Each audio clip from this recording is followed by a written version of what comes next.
My morning alarm goes off, and I flail about uselessly for a while until I remember that I decided to give morning runs another shot. I don't know if this was my greatest idea, but I determined to keep going. This is about my health after all. Sure, things haven't been great lately, but that hasn't made existence so intolerable that I'm not going to try everything I can to stay healthy. Besides, it's all about asserting some kind of control over the thing, right? If I can manage that, well, I can manage anything. At least that's what I keep telling myself.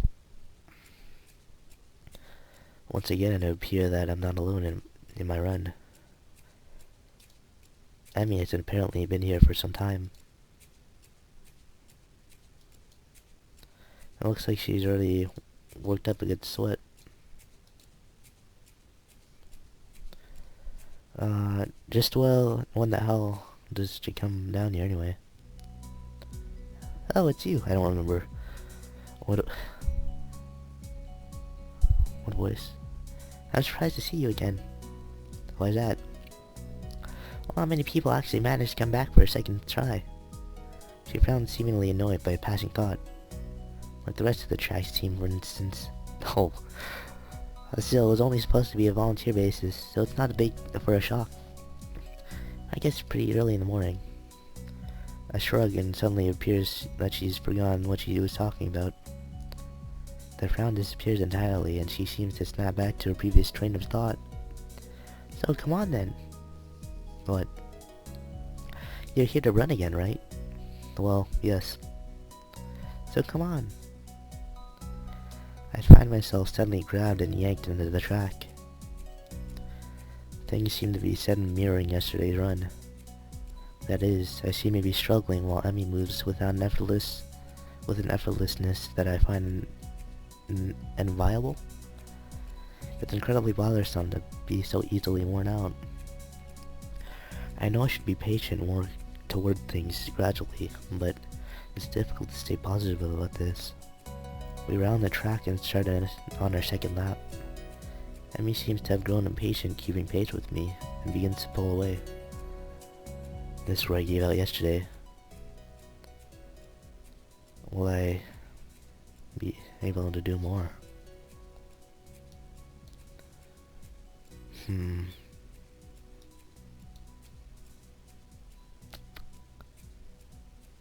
I don't know. I... Fuck.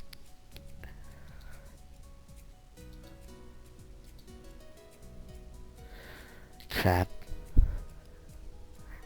Oh, crap. Oh, crap.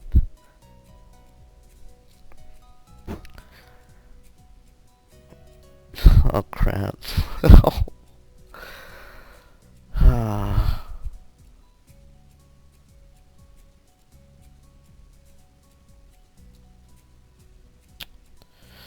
Ah. Damn it. What the... I don't know. I don't know. My indecisiveness has come. This is obviously another branch.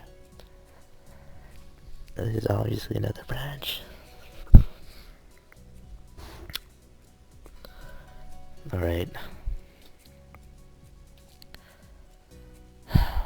Let's take it easy. I let Emmy go with her own pace, and she doesn't show mercy, pulling half a lap ahead of me in an instant. I don't blame her. I mean, it's not as if I'm putting up any sort of real fight out here, is it? Instead, I'm running at a steady pace, which is what I should be doing, right? There's no need to be pushing my limits at this stage of the game. God, is this even worth it? Sal, what you gotta learn is that this isn't... This isn't really a race, it's not a competition. There's no reason to go for it. It's about your health. you're just talking about it. You need to learn your limits too. And as we finish the second lap, I break off again. Emmy keeps going, and it almost seems to me that she's disappointed. Well, that's stupid. No, that's not what I meant. That's not what I meant. Ugh. I don't have anything to prove to her. Come to think of it, I've got nothing to prove to myself either. Fuck. Oh. I'm just gonna find the way. No, you aren't. That's why you gotta run. That's why I'm not a runner. No. No. This is probably a bad idea. No. Maybe there's something else I can do instead of this. Oh, fuck. Getting up this early anyway. There's gotta be some other way to keep healthy.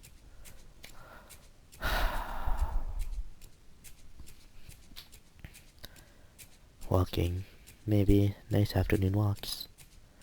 Yeah, that sounds good. Running isn't for me. I hate running, but you gotta do what you gotta do. Fuck. I waved to Emmy and head back to my room. I'm so disappointed. I'm so disappointed. I'll think of something else later. Fuck me.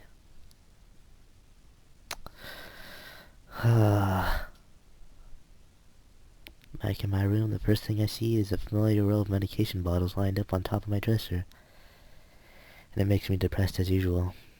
It's annoying. I was okay. I thought I made my peace with this thing, gone over it. But what I really did, I allowed myself to forget that I had a promise.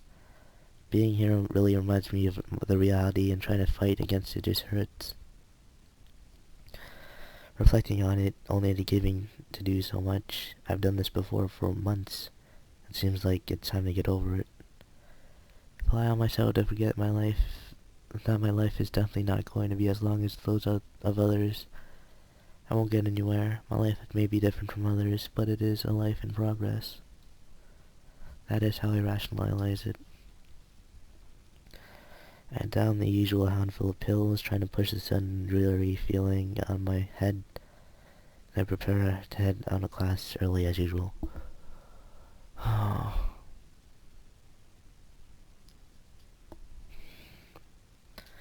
The thing is, though, they talk about a pool, and I don't remember ever seeing a pool.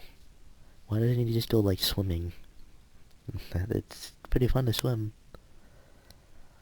As I step into the hallway, I notice Kenji coming around the hallway corner stealthily, making his way over to his room with a large bag. As he sneaks past me, soundlessly like a ninja hiding in plain sight, I call out to him, "Hey." He jumps at the sound of my voice. "Oh, hey man, I didn't notice you there. I'm really tired." I think it's more like he didn't see me, but that's not the issue. "Where have you been this early? Shopping?" "Nah, I wasn't shopping. Sometimes I had to visit a math teacher. Yeah, I figured it would be a good idea to find out what the next exam is, since he tells you in advance if you want." "So then what's in the bag?" "I thought I'd go shopping while I was outside. I need supplies to continue the fight against the vast feminist conspiracy." "Okay." "I thought you didn't go outside." "I wear a hat now." What? Alright. I decide not to point out that he's not wearing a hat. An awkward silence settles between us, and then Kenji breaks it by pushing his door open slowly, releasing a creaking sound in the air that only makes the moment seem more awkward. He sets the bag down inside his room, and then he closes the door. "I'm surprised you went out of your way to find out a test date, trying to take advantage of an opportunity to study. It's pretty diligent." "I never study." "Oh. I just wanted to know when the next test day was. I'm still going to take it, duh. I need to know so I know what day I can't afford to skip class. He usually sends updates on that crap by phone, so I had to step out and check up on it." And why do you have to go out when you can get it on your phone?" "I don't carry a phone." Why don't you carry a phone? You mean you just leave it at home? Nah, I don't use phones. I don't have a phone. I don't have no phone. Why don't you have a phone? How can you not have a phone? No phone at all? No phone? I just don't like phones. Actually, I'm kind of scared of them. I don't know why. I think it's some kind of repressed trauma. But basically, when I hear a phone, I get nervous. It's my darkest secret. I have two theories on it. Either I have some fear of receiving some unidentified, ominous, life-altering doom call, or I was beaten with a phone in the past, beaten so badly I can't remember it. Beaten in the head. Where else would I get beaten with a phone that would make me unable to remember it? The ass? Unexpectedly logical, I feel very depressed now, sensing the conversation is more or less over. Kenji opens the door again and prepares to head inside. Yeah, I'm gonna sleep, dude. Have a good one. Class is gonna start in 20 minutes. I already did something today. Too tired to go to school. Hey, you need some more bomb? I accidentally bought two because I thought the store had started selling individual AA batteries. Thanks, but no thanks. What? Come on, it's free. No, I don't, actually, he didn't say it was free. Yeah, whatever, man. These filthy entries of delay are finally letting me go to class. For a change, I'm not among the first ones to come to morning class. Instead, almost everyone else seems to be here already. I recognize most of my class by their faces by now, though the name escapes me still. The class goes on lazily. I think I'm starting to get into the rhythm of the school. I've even stopped worrying about taking notes and being overly attentive. The first days, I was pretty high-strung in class.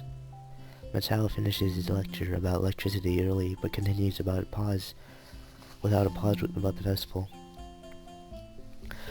So as you know, the festival is on the day after tomorrow. I hope everyone's projects are going to be successful this year. Have a good time, but also Sunday, please keep the meaning of the festival in your minds. Games and fried food. Everyone bursts out in laughter, and so do I. Yes, thank you, Mikado. What I meant was that the reminder of this sentence is buried beneath the ring of the lunch bells, and everyone starts packing up their things. Matao deliberates for a moment, but since almost nobody seems to pay attention anymore, he gives up and sits down. It's crowded in the hallway, or as crowded as the hallways in the school probably get. Most of the students seem to be heading down to the cafeteria. Sal, I'm gonna make you one-time only super extra special lunch offer. Wait. Oh, okay, never mind. Emmy's homemade lunch boxes, and the privilege of enjoying them in private with two bombshell beauties. Her overly flirtatious sales pitch echoes in the hallway, a remarkable feat since it's full of people. Emmy strikes a very confident-looking pose, as though as an attempt to one-up her own ridiculousness, puffing her very modest chest and making the V for victory sign with her hand. Sounds delicious. To what do I owe the honor of being invited? You said they're looking really lost and sad, so I thought you could use some company. That is probably the most depressing reason imaginable. So how about it? You'd probably be really lonely and would eat the awful cafeteria food alone otherwise. I'm kidding. Sure, I'll have your lunch offer, with pleasure. Let's go to the roof. The roof? Why the roof? Because that's where we eat lunch. And if we don't get up there, then she'll probably wander off, and then I just don't know her. She'll go hungry, because she never packs lunch for herself. Too well. Come with me. Not answering my question, waiting for a response, she grabs me by the arm and drags me through the hallways. That's also very cute. I attempt to make conversation on the way. Why do you have an extra lunch? Emmy smiles guiltily. Actually, it's yesterday's lunch. I slipped in a run at lunch and forgot to eat it. Huh. The stairway to the roof is a little dilapidated, but it's clearly been used recently. At the top of the stairs is a door complete with a missing padlock. I wonder who the intrepid individual was that removed the lock. Emmy shoves the door open and steps beaming into the sunlight. Suddenly, a dark stranger appears out of nowhere, standing imposingly in front of Emmy. In front of us, Emmy flinches back, almost falling down the stairs. Eek! Hello. I didn't realize she was so tall. Actually, maybe it's just Emmy being short. Yikes, you scared me, Bryn. Wait, isn't she... Hello. Noticing that Bryn is speaking to me, Emmy looks curiously at me. You two know each other? I look confusedly at Emmy. She's that friend of yours? Bryn has turned her gaze towards the clouds drifting above the school. I didn't know you knew this person, Emmy. The awkward silence lasts only for a few seconds until Emmy lets out a tiny giggle, shrugging off the coincidence. I invited to Sal for lunch. If you know him, that's just better. Oh, does this mean I don't get food? Or did you invite him for lunch without the lunch? Neither. I had food for 3. Nice thinking. I walk to the other end of the roof while I stay at the clock tower for a while, taking in the atmosphere. There's nobody else but us out here. I guess the roof is not as popular as it is in other schools. A few run-down benches and tables are scattered around the edges. Perhaps it's an attempt to make the rooftop look less desolated. The small pebbles covering the roof rattle beneath our feet. I peek through the chain-link fence to take a look at the school grounds and beyond. Students are strolling in pairs and groups around the quadrangle and at the cafeteria. A few delivery trucks are driving past the school towards a convenience store nearby. Somewhere a watchdog barks at a passerby. Somehow, when I look towards the town center in the small town feel strikes me very strongly, almost palpably. The hectic lifestyle of a big metropolis seems... Oh. Okay, I'm gonna start that over. The hectic lifestyle of a big metropolis seems so far and foreign here. Nobody has to run and catch a bus like their life depended on it, or get their senses overloaded by the neon light and traffic jams. I feel surprisingly optimistic about this new life of mine. Looking at my new hometown, even if it's going to be mine for only 1 short year. Finding out about my illness and having to move out from home all came so suddenly. I haven't had time to think how I feel about it. When I step out of the shadow of the clock tower to the open, I feel warmth touching my back. The sun shines from a perfectly clear cerulean sky. The cool breeze sweeping over the rooftop makes me shiver, but only briefly. The wind carries a scent of trees and flowers, not smog and car exhaust like it used to just a few weeks ago. Emmy settles on a bench with Rin Emmy settles on a bench with Rin in tow and produces 1 big and small lunch boxes from her bag. Dude, she's really tall. Or Emmy's just really short. Ugh, I can't... It's one or the other. Come on, Sal. What are you waiting for? She's beckoning me to join them, making room on the already small bench. Oh. Geez, she looks so... Wow. I seat myself on the corner of the bench to take as little space as possible. It's pretty cramped, but somehow all 3 of us fit in an impressive view. Emmy surprised. Emmy surprised. Emmy suppresses a giggle and places the lunchbox in front of Rin. Hand another lunchbox to me. Here you go. Lunch as promised. Homemade, no less. I'm impressed. Wow. This looks really good. Thanks, I make them myself when I can. Oh my god, she's really cute in this one. Wow. Wait, what's wrong with her mouth a little? Like, conversation dies off as I said about the business of feeding myself.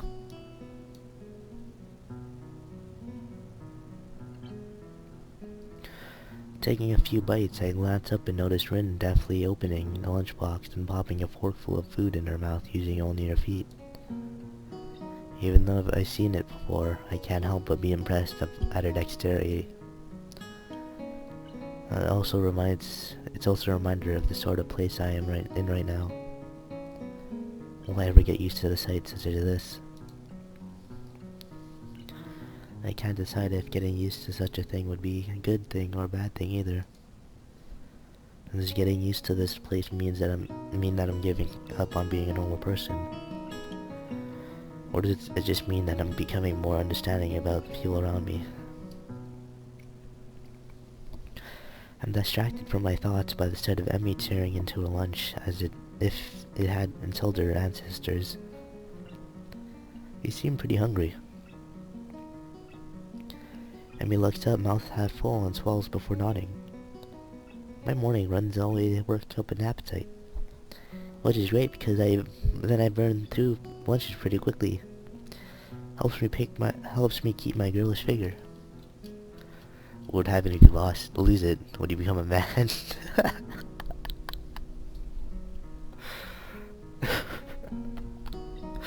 Very nearly choke on my lunch, try not to laugh. It's a figure of speech. Does your figure have to run in the mornings too? I'm trying not to laugh because people are sleeping right now and... Do you always talk like this? Talk like what? Like what? I think that answers my question. Never mind. So, I struggle to think of small talk and settle on the obvious question. How do you two meet? Rin seems content to let Emmy answer the question. Someone in the housing department thought we'd compliment each other. Well, so we were assigned rooms next to one another. Compliment each other. Really. Wow. And, compliment each other. Come on, Estelle. You know, like shoes in a suit. Huh? Emmy giggles at my confusion. Also, why does everyone have rooms next to each other? It's Lily and Hanako. They have rooms next to each other. And now, Kenji and Hisao. And now, Rin and Emmy. I'm guessing, Misha and Chizune have the same, or are like the same thing. Put us together and we got all our limbs, get it? So I started helping Rin get ready in the morning, and that was that. I mean, you can't help someone get dressed every morning and not get along. I see. Rin chooses this moment to interject. I have trouble with shirts. Right, that seems fairly obvious. Really? Kind of. This isn't helping, but at least Emmy seems to find the whole thing funny. That combined with the fact that Rin generally curious makes me feel slightly better and yet confused. I mean, you've got no arms. So putting a shirt seems like one of those things that would be difficult. You know what? I'm just gonna stop talking now. It'll save me a lot of trouble in the long run. 'Cause how these guys, everyone's okay with disability. It's only you. The only obstacle here is you. Is how you gotta get over it. Get over it. Rin nods in what I suspect is meant to be a sage manner. I see. The conversation dies, and I turn my attention back to my lunch. It's really quite good. Amy finishes her lunch first and makes a contented noise. Ah, that was good. And she busies herself with cleaning up the lunch. Rin speaks up. I'm thirsty. Oh, I almost forgot about that, sorry. With a flourish, she reaches in her bag and removes a trio of juice boxes. She tosses me one that appears to be cranberry juice, one to Rin that appears to be some kind of strawberry milk, complete with a pink color scheme, and keeps an equally pink box. Keeps equally pink box of some kind of fruit punch for herself. Rin dexterously stabs her straw through the top of her box and begins to drink. I'm once again impressed about how flexible she is, but this time I keep my comment to myself. Somehow I don't think either Emmy or Rin are the sort of people to think twice about the way they work around their particular disabilities. Rin especially so. Indeed, she gives off the impression of being entirely unaware that she's missing any limbs at all. Whether or not that's a conscious decision in another matter. I'm honestly not sure. So Sal, how do you like it up here? It's quite nice actually. I like high places for the view. Thanks for inviting me up here. And for the lunch too. Amy grins a 1001 grin. Pleased by my response, I suppose. No problem.